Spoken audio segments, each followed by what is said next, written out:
Olá, sejam muito bem-vindos ao nosso Conexão NJE, Vozes que Inspiram, o podcast do Núcleo de Jovens Empreendedores da CISBS. Esse projeto foi criado e pensado para compartilhar experiências, contar histórias, conhecer mais um pouquinho sobre os nossos nucleados e também fortalecer o empreendedorismo na nossa região. E bora falar um pouquinho sobre a CISBS. A CISBS é a Associação Empresarial de São Bento do Sul, que há mais de 30 anos representa, apoia e fortalece os empresários aqui na nossa região. A CISBS é formada por núcleos multissetoriais que promovem inovação, desenvolvimento e a integração no ambiente de negócios. Se você ainda não faz parte da CISBS, procura lá o @CISBS, manda mensagem lá no privado pro pessoal, eles vão responder e explicar como funciona para você se tornar nucleado e também ter todos os benefícios que a CISBS tem aqui pra gente, tá? Isso aí. E hoje nós vamos receber um convidado que carrega uma trajetória construída com resiliência, inovação e muito trabalho. Ele é diretor comercial da Datstream Sistemas, empresa com mais de 25 anos de história, referência no desenvolvimento de ERP para indústrias de pequeno e médio porte.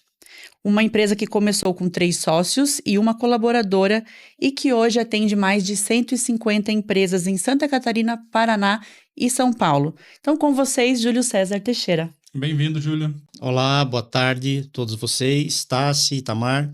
Obrigado pelo convite, obrigado para a CISB, pelo Núcleo de Jovens Empreendedores, pelo convite. É um prazer estar aqui com vocês. Prazer é nosso, diante de tanta história como você tem, né? Um desenvolvimento de uma empresa tão brilhantemente como você fez, estar aqui conversando contigo. E eu já queria ir direto para isso, né? Entender um pouquinho mais como é que começou a história da Datstream, porque a gente ouve falar na empresa, conhece do Júlio, né? Quem é o Júlio, a gente busca muito, mas me fala um pouquinho mais como é que foi essa evolução. Desde 98, isso? Isso, a empresa foi fundada em 98.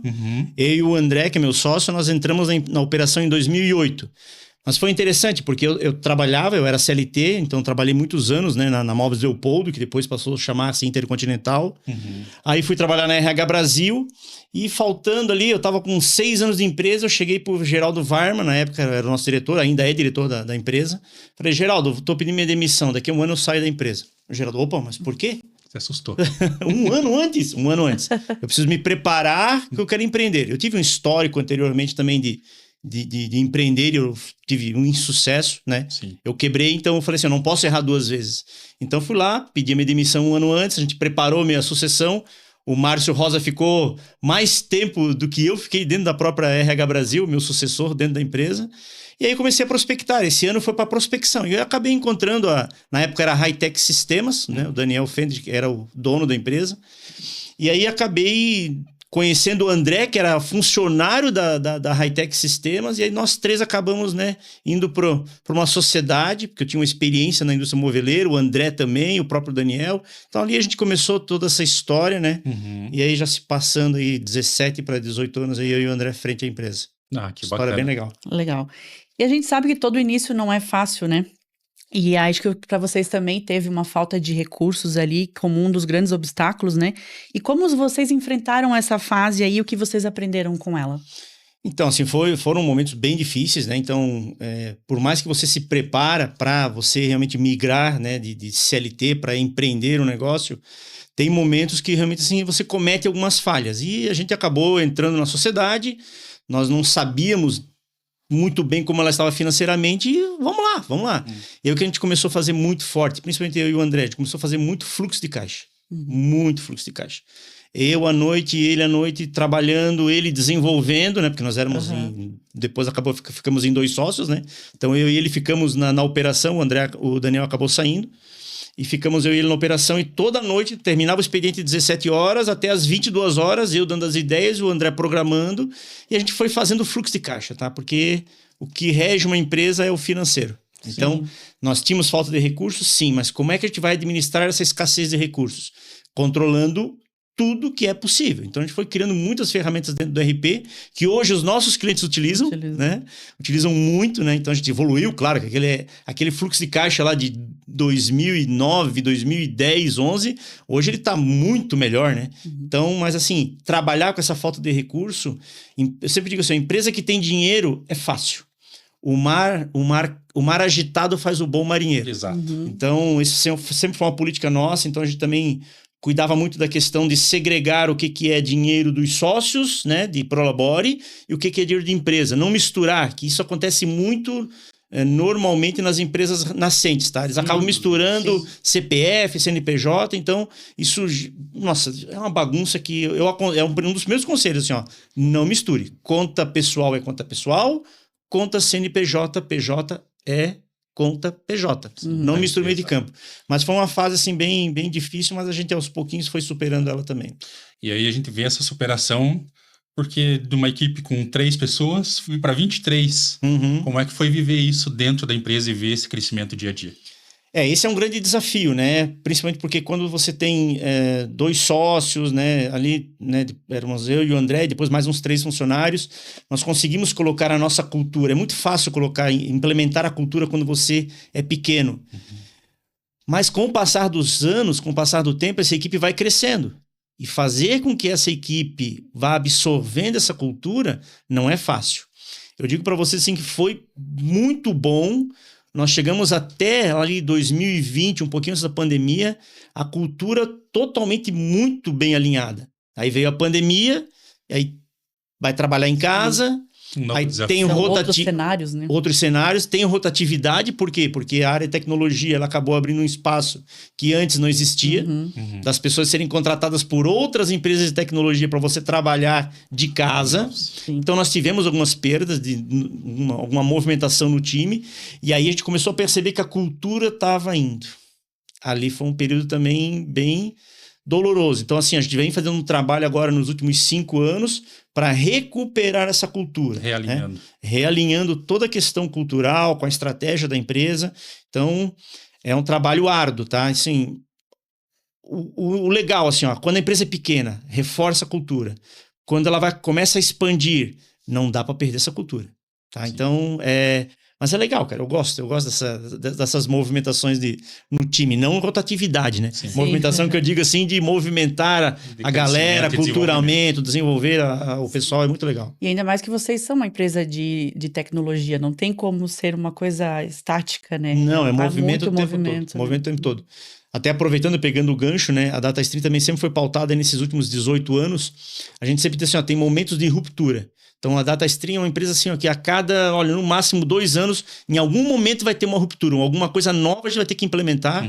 E agora, com essa vinda de inteligência artificial, cara, não dá mais nem para esperar 2 anos. Cara. A cada 6 meses, tu tem que, muda, tem que ir mudando, vai se atualizando, vai... Aí a equipe também tem, o mindset tem que estar muito, muito cabeça aberta, assim, para, cara, vai ter mudança. A galera tem que estar preparada, porque assim, vai ter mudança. Daqui a pouco o André vem com uma novidade, daqui a pouco o Júlio vem, daí tem o Eduardo também. A galera vai, o próprio time, a gente deixa muito aberto, assim, pessoal, quer mudar alguma coisa? Traga. Traz pra mesa, vamos ver se vai dar boa. Vamos implementar, se não deu certo, volta rapidinho. Como é que é? Muda rápido, erra rápido, conserta rápido. Tem que ter agilidade, né? Cultura ágil, exatamente. E olhando para trás, Júlio, você em algum momento assim pensou, é isso mesmo que eu quero? Estou no caminho certo ou não? Olha, eu vou ser bem sincero, tá? A área de tecnologia, eu não via ela como sendo meu futuro profissional, por incrível que pareça, tá? Mas quando eu era jovem, faz muito tempo isso, né? Muito tempo, né? Eu com 15 anos de idade, eu era desenvolvedor. Eu estudava para ser desenvolvedor de software. O meu pai, um senhor analfabeto, chegou para mim e falou, quando eu tinha meus 14 anos por ali, né? 14, eu estava terminando a 8ª série na época, a 8ª série. Ele falou assim, ó, você vai fazer ETEV. Pô, meu pai era analfabeto, cara. Tá, pai, é que a tua sobrinha... Eu tenho uma sobrinha mais velha do que eu. Tenho 3 sobrinhas mais velhas do que eu. É que a tua sobrinha faz ETEV e você vai fazer ETEV também. Sabe por quê? Porque lá tem o curso de Sistemas de Informação. Técnico em Informática. E essa profissão é a profissão do futuro. Caramba. Meu pai era analfabeto. E visionário. Visionário. Não, eu peguei e fui estudar e tal. Mas enfim, aí no meio do caminho eu acabei desistindo do curso, fui para uma outra área que era o esporte, fui jogador de futsal, aí cheguei em São Bento do Sul, comecei a trabalhar na Leopoldo, voltei a estudar, terminei ensino médio, faculdade, e eu queria empreender. E foi assim, parece que foi um passo de mágica, assim, veio, eu tava prospectando e surgiu a questão de empreender. A DataStream, na época era a Hightech, ela já tinha 10 anos de vida. Eu falei, é aqui.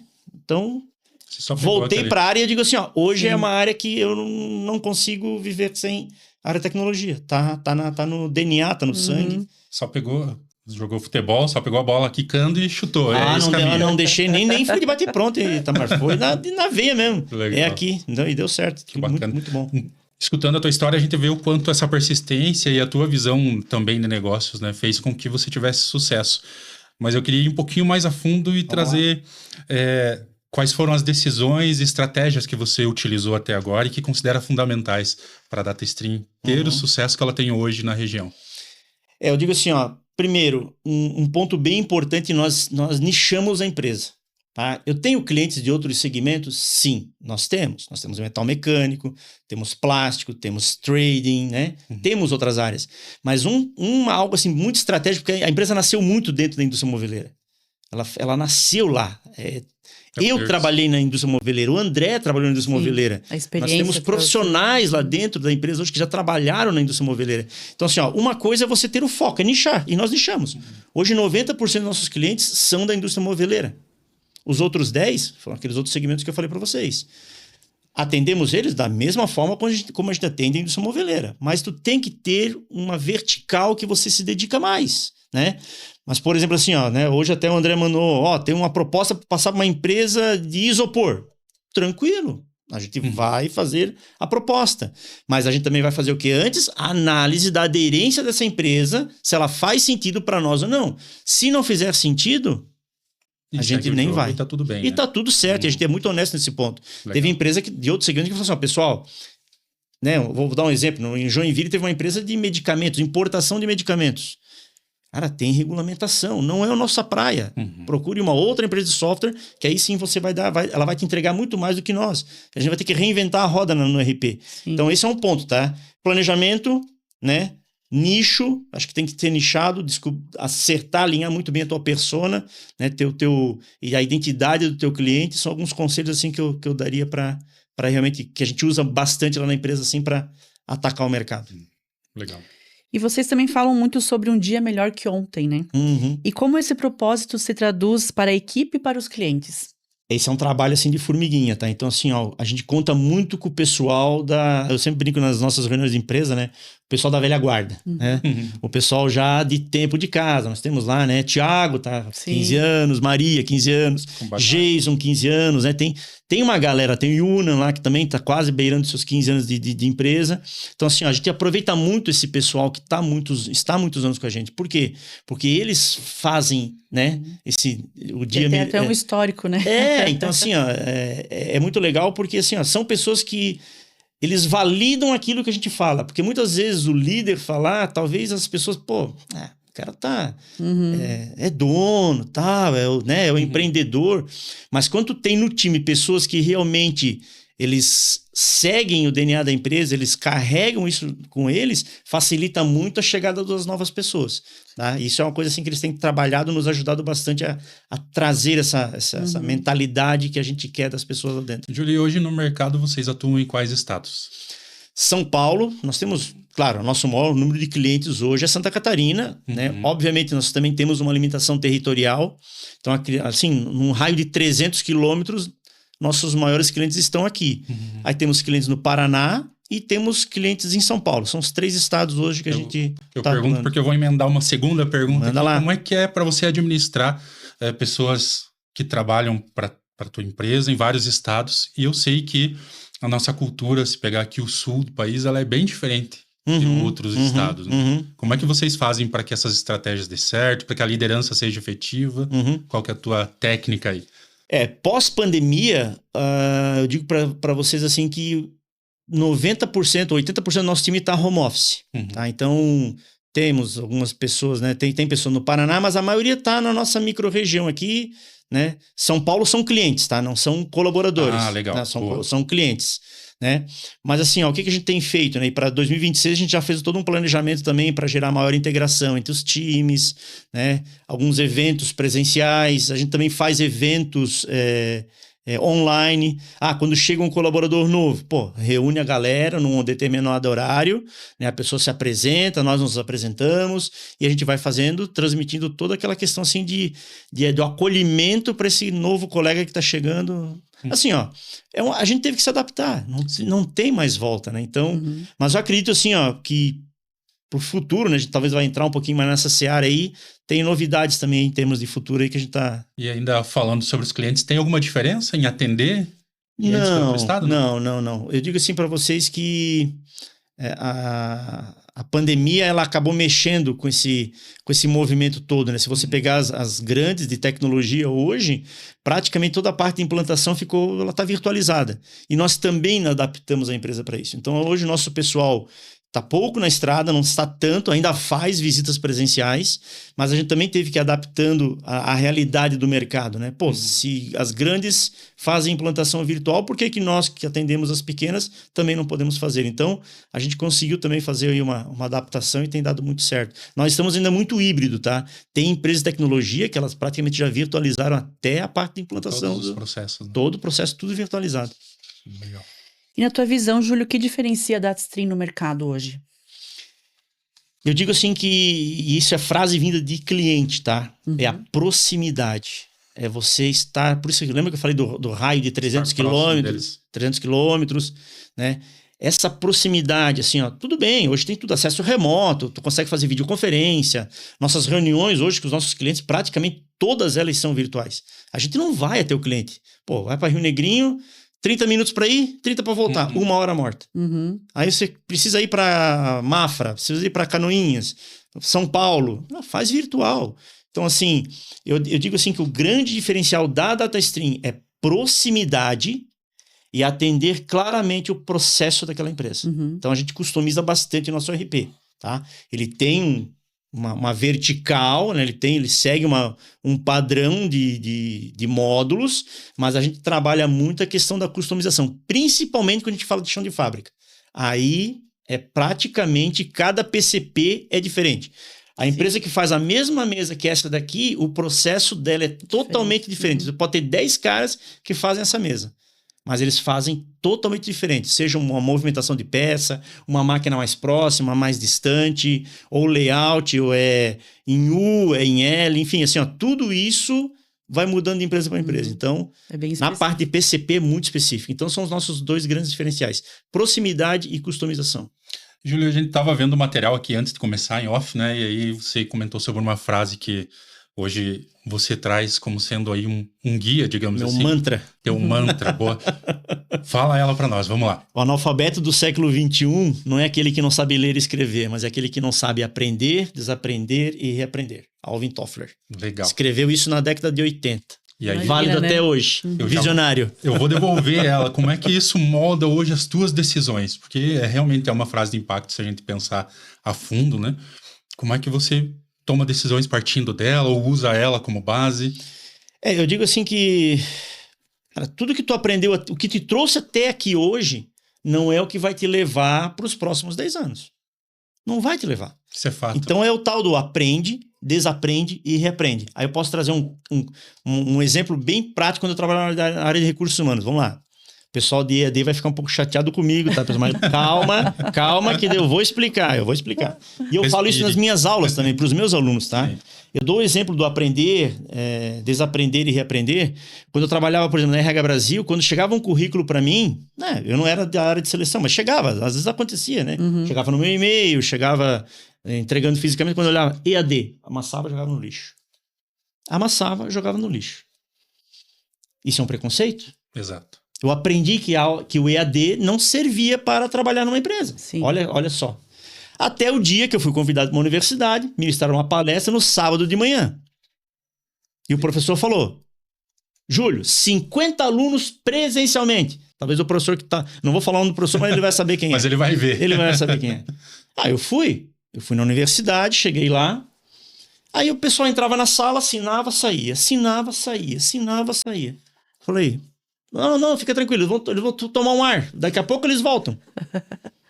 Universidade presencial. Aí, de repente, Júlio, temos 6 pessoas aqui. Não, vamos lá, pessoal, vou dar o meu melhor. Sim. 44 só assinaram a presença e foram embora. Você tá vendo que daí tem que acontecer algo? Mas eu fiquei pensando, puxa vida, o pessoal de EAD será que não é mais esforçado do pessoal presencial? Sim. Então hoje eu tô assim, ó, eu não tô dizendo que o presencial agora também eu jogo no lixo, tá, pessoal? Fica tranquilo, tá? Fica tranquilo. Mas assim, ó, hoje eu chamo pra uma entrevista. Independentemente se é EAD, se é universidade presencial, chama para conversar, porque ali você vai extrair o máximo daquela pessoa. Então, claro que a gente faz todo virtual, né, as entrevistas, né? Mas ali tu extrai, tu começa a perguntar, tu vai envolvendo a pessoa no contexto que tu quer extrair as perguntas dela, as respostas, perdão, e aí você vai tomar a tua decisão, né? Antes eu era um preconceituoso, vou ser bem sincero. EAD amassava, ou seja, eu aprendi, aí eu desaprendi e reaprendi. É o meu mantra. E agora a gente entrou nessa esfera novamente, porque reaprender com as habilidades, né? Exatamente. O currículo também é um apoio, mas... Exatamente. Não é só colocar no papel, tu tem que ir lá e mostrar que realmente você detém aquele conhecimento, aquele expertise e sabe realmente botar em prática e fazer a coisa acontecer. Perfeito. E tu falou aí que você foi um aprendizado já, você não criticar, digamos assim, o EAD, né? Teve mais algum aprendizado nessa tua jornada aí que trouxe como empreendedor e como pessoa? Ouvir as pessoas, isso é bem importante, né? Porta aberta. Eu, graças a Deus, assim, eu tive muitos líderes, né? Eu vou citar os nomes porque realmente eu vejo assim que são grandes líderes que eles me inspiraram, né? O Dr. Udo e o seu Dário, que eram os donos da Móveis Leopoldo, duas pessoas que abriram meus olhos para o mundo, e que eles não sabem, mas eles fizeram coaching comigo lá na década de 90, sem saber o que estavam fazendo, fizeram muito bem feito. E o Geraldo Varman, que foi meu líder na RH Brasil, né? Que eu passei por um momento bem difícil na minha vida, então ele foi um cara que me acolheu, ele e tanto a Andréia me acolheram, que são os pais do Gabriel, me acolheram, e assim, eu tenho uma gratidão enorme por esses 4 líderes, né? Agora, considerando a Andréia também, são 4 líderes assim que eu realmente... E é isso que eu tô tentando deixar, esse legado, né? E eu assisti um filme com a minha esposa, foi domingo, A Choradeira, né? Literalmente, né? Não vou falar o nome do filme agora, mas... E teve um momento que a frase foi assim, ó, não é deixar marcas para o mundo, deixar marcas nas pessoas. Sim. Que é uma frase legal também. Então muitas, eu quero deixar uma marca no mundo. Não, deixe marcas nas pessoas. Principalmente seja uma, que seja, né? Que seja uma, né? Fiz uma palestra esses dias na CISB, a menina terminou, você inspira a minha geração. Falei, caramba, valeu a pena, cara. Valeu muito a pena. Você inspira a minha geração. Eu nunca tinha visto a menina. E ela disse assim, não, eu te acompanho já. Eu te acompanho nas redes sociais. E tu inspira a nossa geração. Cara, isso é um... eu chego até a dar uns tremelique. Mas isso é uma baita responsabilidade. Sim. Né? Então, é nessa linha aí. E, bom, a gente falou lá no início de começar com poucos recursos, né? Como é que foi para vocês e que conselho você daria? Porque a gente sabe que hoje tem muito mais empreendedores na cara e na coragem, né? Esperando que o recurso vá aparecendo conforme vai desenvolvendo. Como eu falei para vocês, eu tive uma experiência de quebrar, né? Eu já tive essa experiência e foi assim, eu tomei as decisões muito na questão na impulsividade. Aquelas decisões rápidas sem pensar nas consequências. Então, o que eu aconselho? Tu quer empreender, tu quer mudar ou tu quer mudar a tua vida profissional? Se prepare financeiramente para esse momento. Me preparei 100% para a DataStream?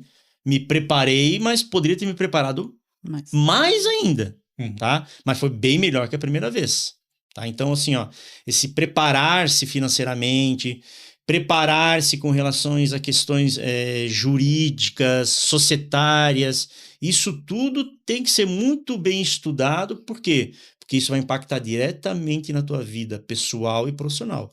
Questão familiar, tudo isso vai impactar. Então, eu digo assim que esse planejamento prévio, esse estudo prévio, ele é muito importante, tá? Então, assim, como eu falei para vocês, errei feio na primeira. Na segunda já foi um pouco melhor. Agora, se eu vou para uma terceira, aí com certeza sempre vai estar sempre evoluindo, sempre tá em movimento. Pegando um gancho aí um pouco, tá falando assim de planejamento hoje, qual a tua visão hoje nos planejamentos das empresas, né? Visto que tá muito rápido, né? Que nem você falou, às vezes a gente tá planejando aí 2 anos já é demais, né? Então, como que tá a tua visão hoje nessa questão de planejamento estratégico dentro de uma empresa? A DataStream, nós trabalhamos ano passado o planejamento dela para os próximos 2 anos. São 2 anos. Fluxo de caixa, normalmente a gente tem 5 anos ele planejado à frente. 5 anos de fluxo. Para nós é um pouco mais fácil, que tem a recorrência das mensalidades, mas a gente já vai projetando. Então, assim, ó, aquela situação de falar de planejamento estratégico para os próximos 5, 10 anos, Já não existe Não tem mais. mais. é né? 2 em 2. E olha, tem empresa que está revisando isso de 2 em 2. E assim, ó, e nós revisamos. Assim, a gente tem as nossas reuniões mensais, eu e o André e o Eduardo, que a gente dá uma revisada. Tá fazendo sentido esse número? Será que não podemos ir um pouquinho além? Não, esse aqui está superdimensionado, pessoal. Vamos. Ser mais conservador. Exatamente. Mas mantendo a empresa em movimento. Então, essa questão de você. O planejamento estratégico, né? Aí eu vou pegar um gancho do Alexandre Vickers, ele vai deixar eu falar, porque ele falou isso para mim. Ele falou assim, pô, muitos anos atrás a Condor investiu muito dinheiro em planejamento e ele falou assim, ó, cara, tava na gaveta. Sim. Olha o que é a Condor hoje, por quê? Porque eles tiraram da gaveta e realmente estão botando em prática. Fizeram acontecer. Então, assim, ó, é esse conselho que eu também dou. Não adianta tu lá fazer um book dessa grossura, com um monte de gráfico, um monte de meta, e você não trabalha em cima daquilo dali. E deixar guardado. Não adianta para nada também. Então, não gaste esse dinheiro. Né? Então, vai do jeito que tá... Se o vento está soprando a favor, vai até sem planejamento. Aproveita. Mas tem que ter um planejamento. É importante ter, né? Então, eu vejo assim que só o tempo ele tem que ser mais reduzido, tá? E revisando o tempo todo. E você já falou também que a gente não vai dar spoiler, mas tem novidades, né? E quais são os teus planejamentos, então, com a DataStream para os próximos anos? Então, assim, ó, a DataStream é uma empresa, apesar de ser uma pequena software house, nós temos um planejamento de sucessão, né? Então, a gente já vai pensando também nas próximas gerações, né? Até porque, assim, chega um momento que quando tu entra na empresa com 33, como foi o nosso caso, agora chegando lá nos 53, né? Indo para os 54 daqui a pouquinho, eu não tenho mais o mesmo pique que a gente tinha com 33, com 30 anos de idade. Então, assim, a gente tem que começar a pensar, né, no próximo passo. Então, a gente está preparando também, né, sucessores para a empresa. A gente está preparando esse terreno, planejamento estratégico. A gente fazia algo muito... como é que eu posso falar? Muito simples era o nosso planejamento. Hoje ele já é um planejamento estruturado, com acompanhamento dos números, né? Então, assim, ó, e foi a primeira vez em 17 anos de empresa que a gente fez um planejamento estruturado, mas sendo executado. Então, assim, ó, novidades, né? A gente sempre... Eu estava até ouvindo um podcast hoje de manhã, né? Um trocadilho, né? Um podcast de uma entidade, e lá fala-se muito de trabalhar muito a base de clientes que você tem hoje. Então, por exemplo, assim, nós começamos a ter a questão do BI, vender BI, treinamento para os nossos usuários, para os clientes. Antes, né, tinha muita troca de usuário, hoje acelerou. Não é que antes tinha menos, agora tem mais. Eu inverti aqui um pouquinho o texto aqui, o meu pensamento. Lá no passado eu tinha pouca rotatividade de usuário, agora tem muito. Então, se tem muito, eles precisam usar melhor o sistema. Então, a gente vai começando a introduzir na mentalidade do empresário que ele precisa treinar aquele usuário e nos remunerar por esse treinamento. Não é a mensalidade de manutenção do software que vai cobre também o treinamento do usuário. Então, a gente vai criando algumas formas também, a gente chama isso de dinheiro novo. Né? Então, a gente está criando algumas ferramentas na empresa para gerar esse dinheiro novo. É uma das novidades que a gente está colocando no mercado aí para trazer, né? E inteligência artificial na nossa gestão, a gente já está usando praticamente aí, olha, 1 ano e meio, otimizar processos, né? O pessoal pode ficar tranquilo, a inteligência artificial não vai roubar teu emprego. Não vai, verdade. Ela vai te ajudar a se tornar mais produtivo. Então, eu me tornei muito mais produtivo, tá? Júlio, precisa mandar um texto para um grupo de clientes. Eu não fico lá... Cara, eu jogo o prompt e me traz um texto profissional, eu analiso. Essa mensagem que a DataStream quer passar de forma muito profissional é essa mensagem. Eu não fico lá. Antes eu ficava quase 40 minutos. Pô, mas será que eu escrevi certinho? Será que eu não vou magoar o meu cliente com o que eu estou escrevendo aqui? Cara, usa inteligência. Então, essas novidades a gente vai trazendo pro dia a dia. E a gente percebe que não é só a gente, né? Que fica assim, né? Pensando em fazer ou não. Tem que aproveitar mesmo. Tem que fazer. A ferramenta tá aí. Vamos lá, vamos ser produtivos, né? Sim, verdade. E todos esses anos trabalhando, desenvolvendo tua empresa, o Júlio como CPF, ele se transformou também? Teve que se transformar, né? O Júlio... Como é que foi? Me conta. O Júlio CPF não era um cara fácil de lidar. Até hoje não é um cara muito fácil de lidar. Eu sou... pisciniano. Isso é meio... Não é fácil, cara. Mas, enfim, eu me reinventei, né? Então, como pessoa, como gestor... como pai, né? Então como marido. Então, tudo isso é um processo, né? Nós vivemos um processo. Então, você tem que evoluir. Então, fiz terapia, fiz coach para mim, acabei aplicando para outras pessoas também para ajudar, enfim. Mas, assim, ó, o ser humano, se ele acha que ele chegou no seu ápice, pode parar. Tem coisa errada. Tá bem longe, né? Tá bem longe. Então, assim, ó, essa evolução, né? Então, o Júlio de 20 anos de idade é bem diferente do Júlio de 54 agora. Eu queria ter a mentalidade. Todo mundo a mentalidade fala. que eu tenho hoje, eu queria ter com 20 anos de idade. Olha, Você percebe isso também, né? Todo mundo. E a galera que tá empreendendo agora, o pessoal jovem, cara, aproveita. Sim. Amadurece, se puder amadurecer da noite pro dia, amadurece. Uhum. Né? E que assim, as perspectivas são enormes de crescimento. Mas o Júlio CPF teve que evoluir, com certeza, né? Que bacana. Ô, Júlio, a gente não pode também deixar de falar um pouquinho da associação, né? Da Sim. CISBS, do associativismo na tua vida, que a gente sabe que é muito forte, né? Corre no meu sangue. Corre já. Tá pulsando. E conta pra gente como que o associativismo, através da CISBS ou do associativismo mesmo, né? Contribuiu para o seu desenvolvimento profissional e também para o crescimento da Datstream, né? Uhum. Eu digo que a CISBS, ela faz parte até do corre no sangue, tá no meu DNA.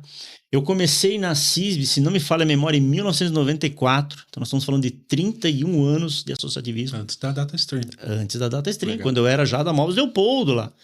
Né, eu ajudei, né, a fundar o GAR. Eu sou um dos fundadores do GAR.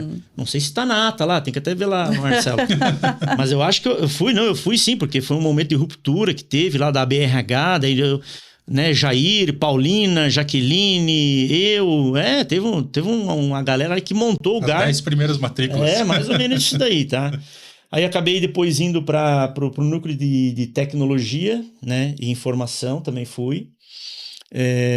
Participei depois ativamente do núcleo de jovens, e aí foi o grande divisor de águas dentro do associativismo para mim, né? Hoje no núcleo de inovação, mas o núcleo de jovens me levou à presidência da CISBS, né?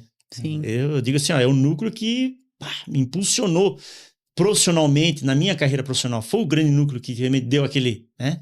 O GAR é temático, né? É recursos humanos. Sim.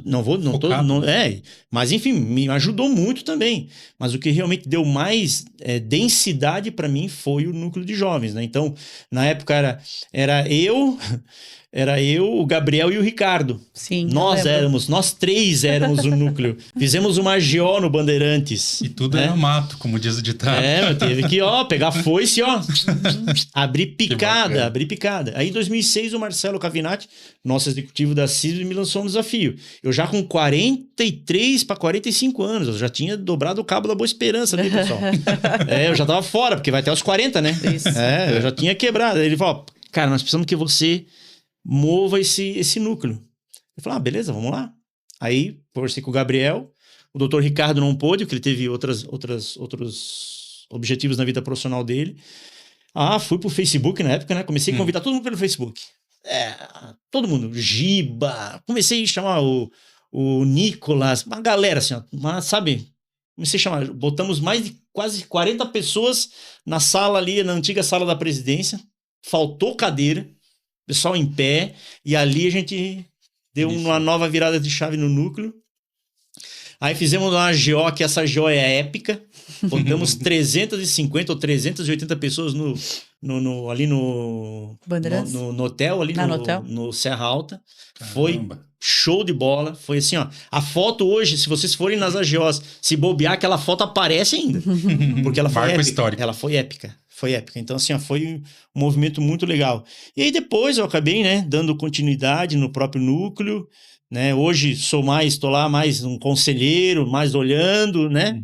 Mas assim, foi fantástico porque realmente a associação empresarial deu esse pulso, né? Sim. Funcionando aí todo o trabalho associativista, que vale muito a pena. Bacana. Isso aí. E para encerrar, Júlio, se você pudesse deixar assim, um único conselho, já deu vários, na verdade, né, durante a nossa entrevista aqui, mas assim, o que você acha mais importante e um único conselho para quem está começando a empreender hoje, qual que seria essa mensagem final? Não desista. Não desista.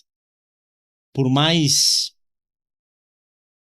Eu tenho que cuidar pra não me emocionar. Ai, meu Deus. Ah, leva não muito chora que eu Fique choro. tranquilo. Não, que tu leva muito não na cara. Estamos entre empresários que sofrem também. Fique Assim, tranquilo. pessoal, tu leva muito não, é muita porta na cara, assim, é muito não serve, não dá.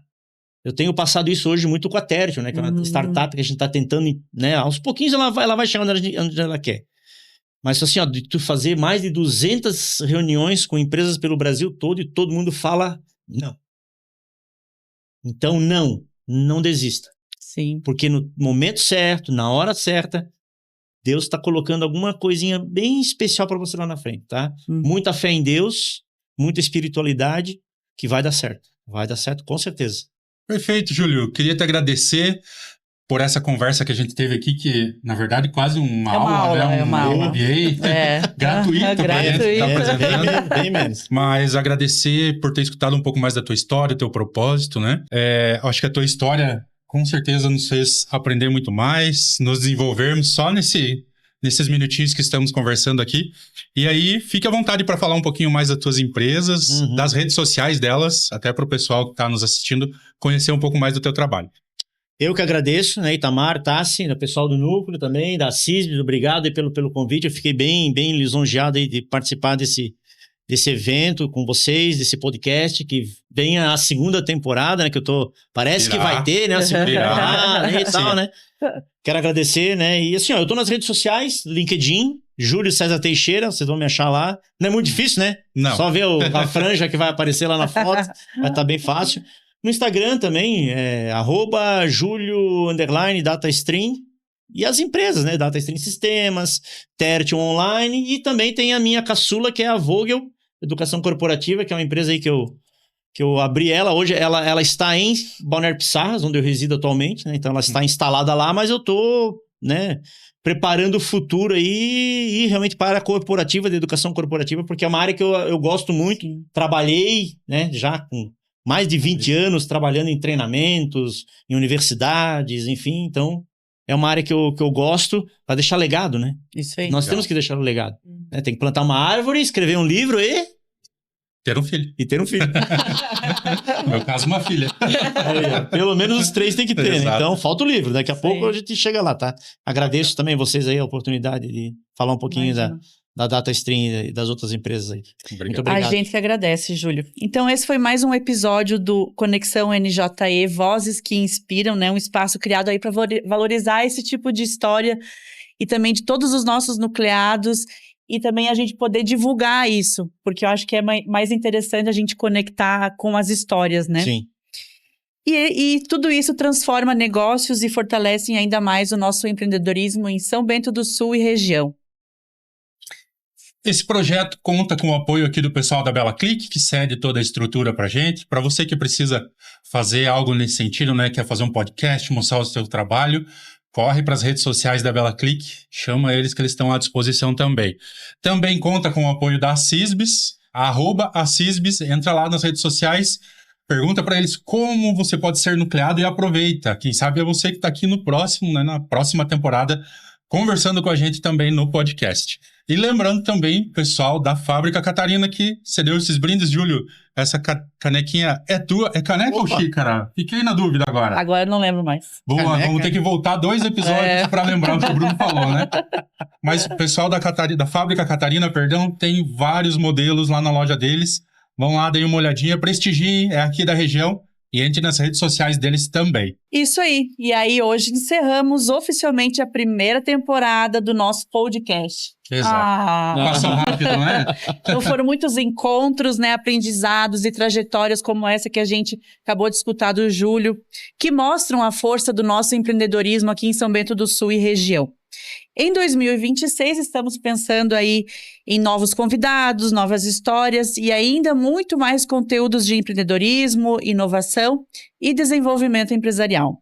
E se você também gostou deste episódio, se ele te inspirou, compartilhe nas suas redes sociais e nos ajude aí também a dar uma visão maior ainda para o nosso núcleo. Aproveite para rever todos os episódios dessa temporada. Isso Nos aí. vemos na próxima.